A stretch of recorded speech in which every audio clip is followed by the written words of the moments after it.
Hi, in today's discussion, we're going to give a quick overview of Vedic civilization. See, among different chapters of Indian history that we study, after Indus Valley civilization, one of the most important civilizations, one of the most important eras which impacted Indian history was the Vedic civilization. As we have seen in the previous discussions, that approximately about 1750 BC, the Indus Valley civilization went through a decline. Now, as Indus Valley declined, historians have seen emergence of an entirely new civilization called the Vedic civilization. See, the Vedic civilization extended from approximately 1750 BC up until 600 BC. Now, as Indus Valley civilization declined, the Vedic civilization came into existence. So, please understand, for study purposes, while we say Indus Valley civilization as a time period ending between approximately 1750 BC and Vedic civilization as a time period starting from 1750 BC, one must be very clear that these were not actually events happening one after the other, but rather while this was happening, the Indus Valley decline was happening, Vedic civilization saw an emergence. So, Vedic period we categorize as 1750 BC to 600 BC. Even among this, for our comfort to study purposes, we categorize Vedic civilization into two periods. One period is 1750 BC to 1000 BC. The second period is 1000 BC to 600 BC. First 750 years, that is 1750 BC to 1000 BC, is called early Vedic. We will see the details of early Vedic as we go a little more into the discussion.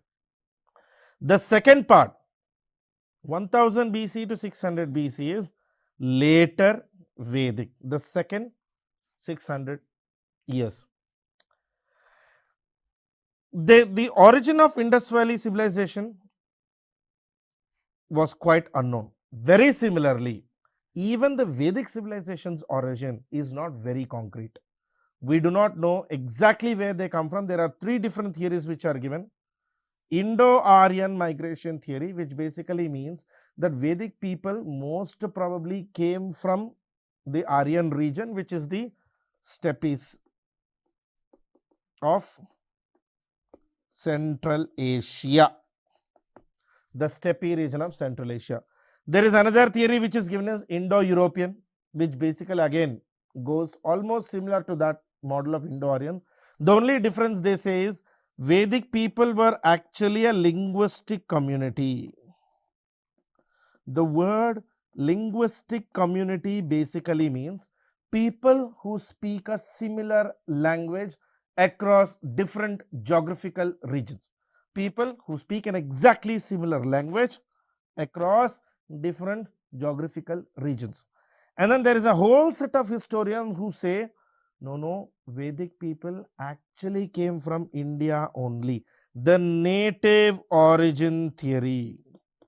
They believe Vedic people lived or emerged from the Sapta Sindhu river system, the Indus river and its tributaries.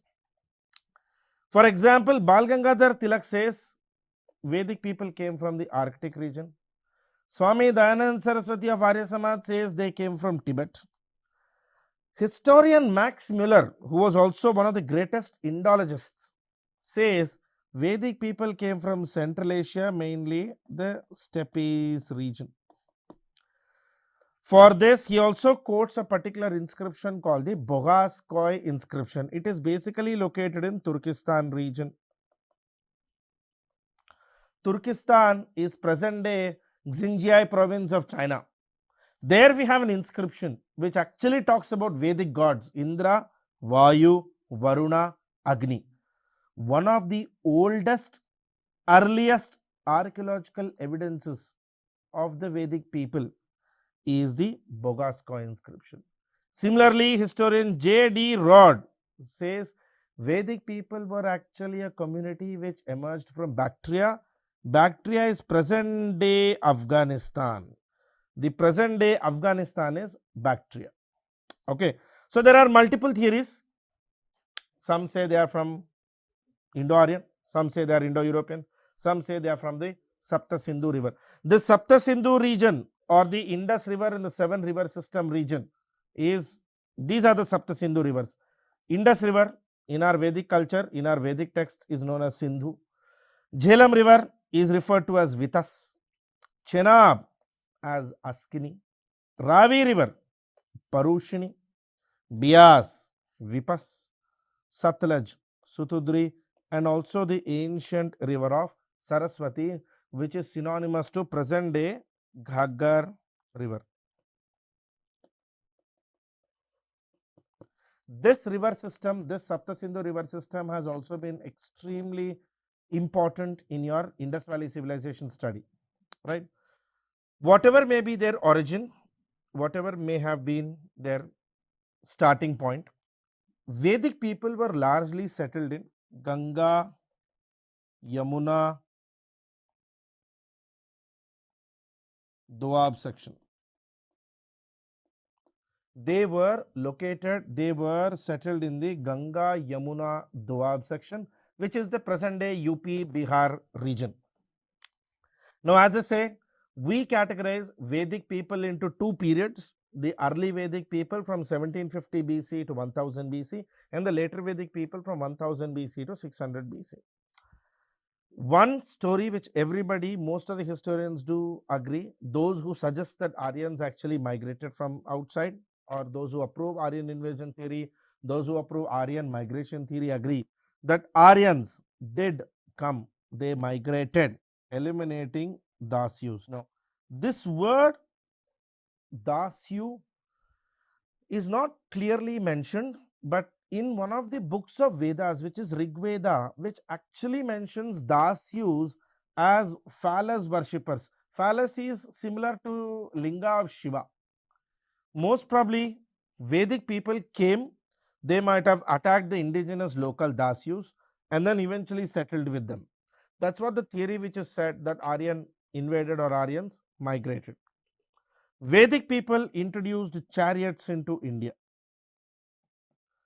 Aryans or Vedic people are also clearly mentioned as chariot riders. They are always called as chariot riders. Remember this consistently. And one of the first literary evidence about these Vedic kings is coming from a small event called 𝗳-𝗦𝗔𝗧 𝗚𝗃. Means the Dasa means 10, Rajna kings, Yuddha fight, the battle of 10 kings. General story which is said is it was actually fought between a Vedic tribe whose king was Sudas and the tribe was Bharata. They fought with Purus. Eventually Purus were defeated. Puru tribe, Bharata tribe combined to become Kauravas. Now, something similar to this is what was later written as Mahabharata. This Bharata king, Sudas, his 5 skills are the ones which are defined as the Pancha Pandavas in Mahabharata. We believe this 𝗳-𝗦𝗔𝗧 𝗚𝗃 is actually the earliest reference to the story of Mahabharata, the great battle of Mahabharata. Now, Vedic people are actually iron ore people. This is where we see the usage of iron ore, iron axes, iron settlements, because see, if you observe, they moved from Indus Valley region up until Ganga, Yamuna, Doab. Now, this Ganga, Yamuna, Doab is an iron rich. It happens to be iron rich territory even today. Your Jharkhand, UP, Bihar, Chhattisgarh section even today has a lot of iron ore. Western Gangetic plains.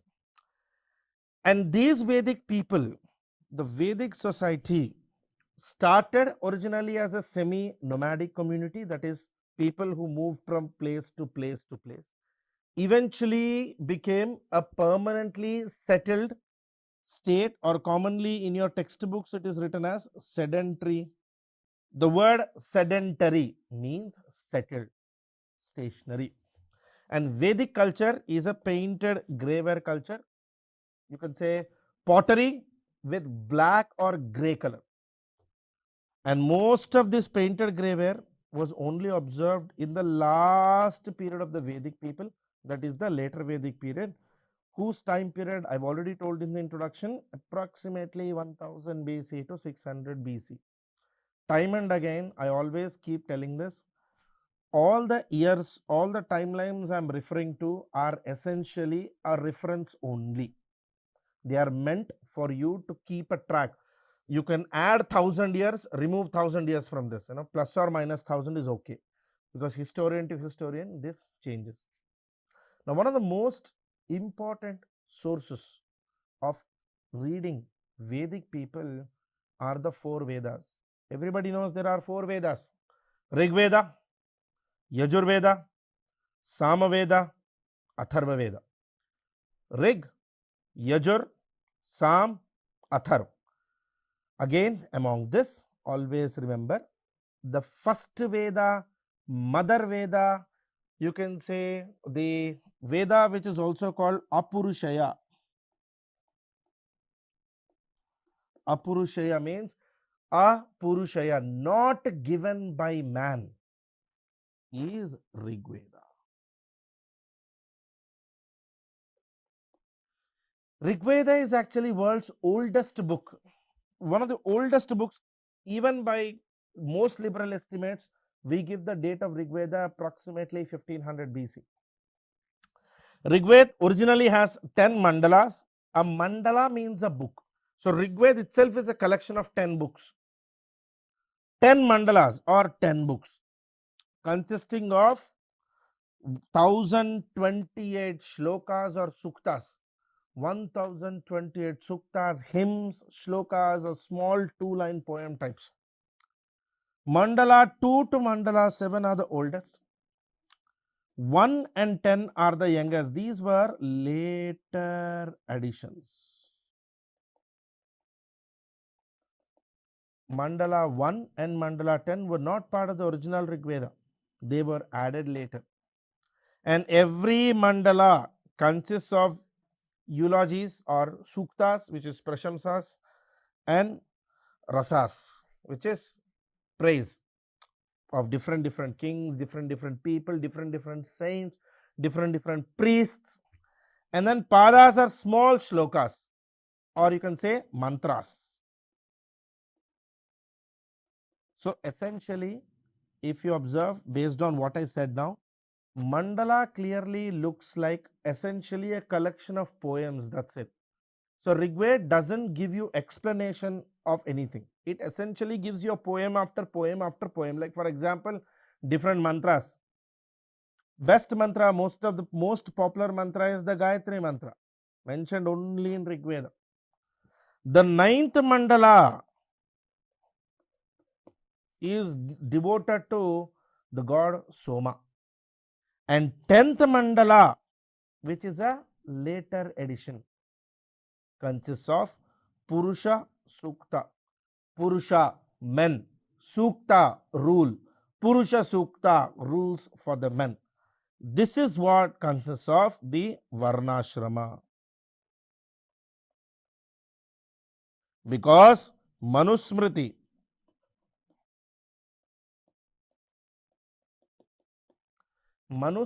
which was compiled during the Gupta period, is part of the Varnashrama, or Manusmriti is the source of Varnashrama. Manusmriti is mentioned under Purusha Sukta in Rig Veda, the Chaturvarnashrama. Rig Veda also has an attached Brahmana. See, every Veda is essentially a poem. A Veda, if you read by itself, you can't understand much because they are just poems. They need to be given explanations. Those explanatory books are called Brahmanas. Brahmanas are basically prose explanations. of Veda. Prose explanation of a Veda is a Brahmana. So Rigveda has 3 Brahmanas: Aitreya Brahmana, 𝗂𝗽𝗍 Brahmana, Samkhyana Brahmana. So it gives you details of each of the mandalas. Some mandalas are mentioned in Aitreya Brahmana, some are mentioned in 𝗂𝗽𝗍 Brahmana. Then each mandala is described. Like for example, Gayatri Mantra. What does the statement of Gayatri Mantra mean? What are the preconditions of it? What are the post conditions of it? All of this is detailedly explained in Aitreya Brahmana. Supportive of Rigveda is Yajurveda. Yajurveda, Yajus means ritual or yagna. All our rules of yagna, all our rules of rituals, yagna, homa, everything is coming from Yajurveda. That's why Yajurveda is also called the book of Advaryus or priests. The priests must follow the process of the ritual based on Yajurveda. It gives the procedures, the techniques, the rituals. See, there are some yagnas where you can't touch the water with your fingers, rather you touch with a leaf. In some you touch with a flower. In some you put ghee in the yagna from the front, in some you put from the back. All these rules are mentioned in Yajurveda. Which ritual, which technique? It has 2 types: Shukla Yajurveda, Krishna Yajurveda. Shukla, white; Krishna, black. Basically, Shukla Yajurveda discusses strict static rituals. There are some yagnas or some rituals which do not change from community to community, people to people, to region to region. They remain the same. Like for example, Pinda Pradhana, after the people's death, the karma kanda which people do, it doesn't change based on your varna or your community or your region or your tradition. It remains the same. Those are mentioned in Shukla Yajurveda. That's why it is sometimes mentioned as white rituals. Krishna Yajurveda are those which are very dynamic, black rituals. For example, marriage. Marriage changes from community to community, varna to varna. Even within the same varna, it remains different. Some people put a fire and go round. Some people don't put fire and still go round. Some people don't go round at all. So it depends. Those kind of rituals which are not very static, which are not fixed, those are called Krishna Yajurveda. And so Krishna Yajurveda rituals keep changing from generation to generation, region to region, people to people. All of this is mentioned in Yajurveda. Yajurveda, just like Rigveda, is also supported by some Brahmanas: Kashtaka Brahmana, Maitrayani Brahmana, Kapilatakhata Brahmana, and Tatriya Brahmana. Again, these are, as I said, Brahmanas are prose explanatory systems. They explain shlokas which are mentioned in Yajurveda. The third Veda is Samaveda. Commonly you can believe or you can remember Samaveda as the Veda of music and mantra. This is the Veda of melodies, Veda of chants. This is the Veda which is related to public worship. For example, our musical traditions, the Sargam, Sa, Ri, Ga, Ma, Pa, Dha, Ni, the 7 swaras, the musics, and even the small mantras. There are mantras for everything in Veda. For passing an exam, for your friend failing an exam, you chant a mantra. Vashikaran mantra, Dhyana mantra, Utpadana mantra, the Dhana mantra. There are mantras for everything. All of those sources, Samaveda. 1549 verses or shlokas. 75 verses, all have been taken from Rigveda except 75. 75 are non-Rigvedic. Now, a doubt may come to you, sir, how are they adding those?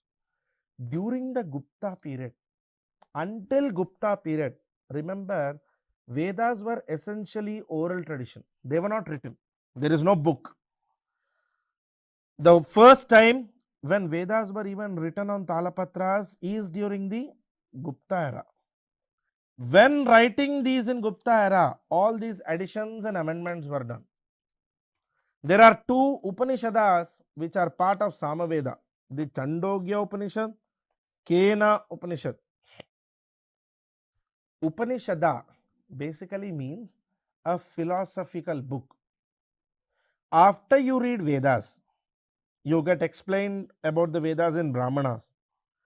Eventually, you can question the Veda in a series of books called Aranyakas. Once you read Veda, Brahmana, Aranyaka, you get to read Upanishada. Upanishada is a philosophical book where you ask metaphysical questions, you try to understand different intricacies and different information of Vedas from a very deep perspective. Chandogya Upanishad, Kena Upanishad, like this there are 108 Upanishads, each associated to some or the other Veda. Chandogya, Kena are attached to Samaveda. Samaveda is considered as the root of Indian classical music and dance because the mother of Indian music and classical dance is 𝗳𝗶𝗃𝗃. There is a small Veda called 𝗳𝗶𝗃𝗃 and also Natya Shastra written by Bharata Muni. They both are part of Samaveda. Natya Shastra by Bharata Muni and 𝗳𝗶𝗃𝗃. They both are part of Samaveda. So all our songs, all our classical music come from Samaveda. There are three recensions of the text of Samaveda. Three ways of projecting it. Jaiminiya, the one given by Saint Jaimini. Ranayayana, given by Rana. And Kaustubha gave this. Different ways of presenting Samaveda. Samaveda Samhita is not meant to be read as a text. It is like a musical score sheet that must be heard. That is why, this has always been the tradition. Samaveda is not something like you take a book and start reading it. It has always been a recital. The Guru recited it to the student. When the student becomes the Guru, he recites it to the student. So Samaveda has always traveled from generation to generation to generation in a sequence. Rigveda, Yajurveda, Samaveda. These three are actually Vedas about, say, ritual, about music, about beliefs, about discipline. Atharva Veda is strictly Purushaya, given by man, given for man. It is given by man, given for man. It is entirely different in the style, in presentation. It is not really about shlokas here. It is essentially a combination of all those popular beliefs and superstitions which people follow. Like for example, we have this very small minor beliefs. You're walking, black cat, don't go across. 3 people should not start a job. Never sleep putting your head towards the north side in your house because when you wake up you will see south and south is Yama. All this sort of beliefs. Even breaking of coconut has a rule. Like the hair of the coconut, if it is outside, it is for the evil. If it is towards you, then it is for good. So these sort of belief systems, they don't have any reason, they don't have any logic, they don't have any specific backup for it. These are beliefs which people follow, and all such beliefs which may not really have an astrological or a ritual or a religious reason, all of those are followed by Atharva Veda. That's why Atharva Veda is sometimes also called folk Veda. People's Veda. 2 divisions in Atharva Veda. Paipalada, Saunakya, just like Shukla, Krishna of Yajurveda, this also has 2. It is divided into 20 khandas. Khandas means parts, like paragraphs. 711 shlokas. 5,987 mantras in Atharva Veda. There is only one Brahmana to an Atharva Veda, the Gopata Brahmana. So there are 4 Vedas: Rigveda, Yajurveda, Samaveda, Atharvaveda. And Atharvaveda, basically, as I reiterated, remember, it's all about magical formulas, magical belief systems. Blind beliefs mainly associated with folk traditions. Mainly associated with folk traditions. They may not really be for all the people. Atharvaveda is well known to have been an Purushaya mantra given by, most probably it was given by Rishi Jaimini for the people. Generally, when you are reading about Vedas, you hear a term called Veda Samhita. Samhita basically means Sama, collection, Hitas, Shlokas, a collection of shlokas. So, all the 4 Vedas, Rigved, Yajurved, Samaved, Atharvaved, all of these together are called Veda Samhita. Vedic compositions together in a single collection are called Veda Samhita. And as I said, Brahmanas give us commentary, give us explanations of the Vedas. Every Brahmana has a book of reason called Aranyaka, where you can actually understand the reasons which are given in the Brahmana. Then comes the book of Upanishad. Upanishads are philosophical doctrines which essentially talk about metaphysical things. Aranyakas, as I said, very important. Texts on rituals, ceremonies, sacrifices, they talk about moral reasoning. The moral reasoning for a particular mantra. And as the word says, Aranyaka, these have to be read only in the forest, or these are written and read in the forest. The reason being, they are not for everybody. They are only for those who have already read Veda and the Brahmana once. So, Aranyakas are generally supposed to be studied or compiled only outside the regular civilization. That is why Aranyaka, main 2 types, Chandogya Aranyaka, Jaimini Aranyaka, 2 types of them, by people who live in forests, as I said, outside the regular civilization. Aranyakas focus on meditation. They are contrary to the regular rituals and sacrifices which are mentioned in Yajurveda. And the last part of Veda Samhita, as I said, Upanishads. The literal meaning of the word Upa Anishada means to sit down near someone. These are philosophical books generally studied only in the Guru Shishya Parampara. They give on discussions about philosophy, spiritual knowledge. They are sometimes also called Veda Anta, means the end of Vedas, because they are supposed to be the last part of Vedas. First 3 parts, Veda, Brahmana, Aranyaka, give you the knowledge. Upanishads let you question the knowledge and re-understand it. Total 108 Upanishads.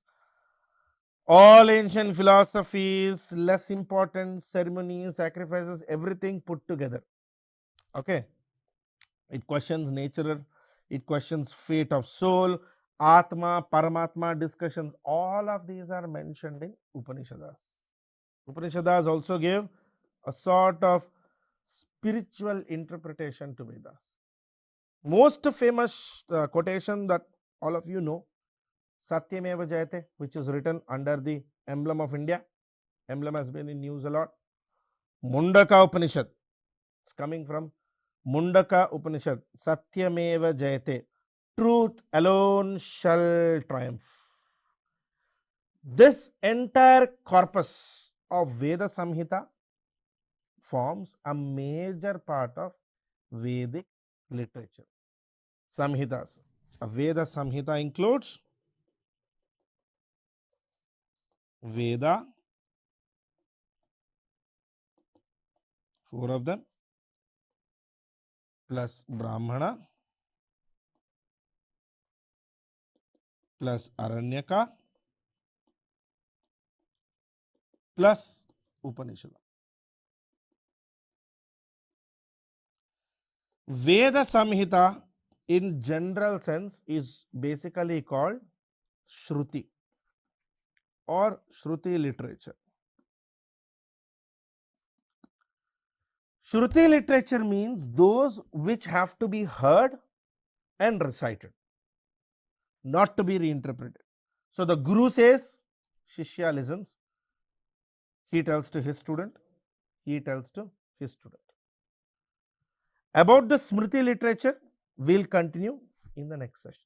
There is more to Vedic literature and Vedic society. That's it in this session. Thank you. Bye-bye.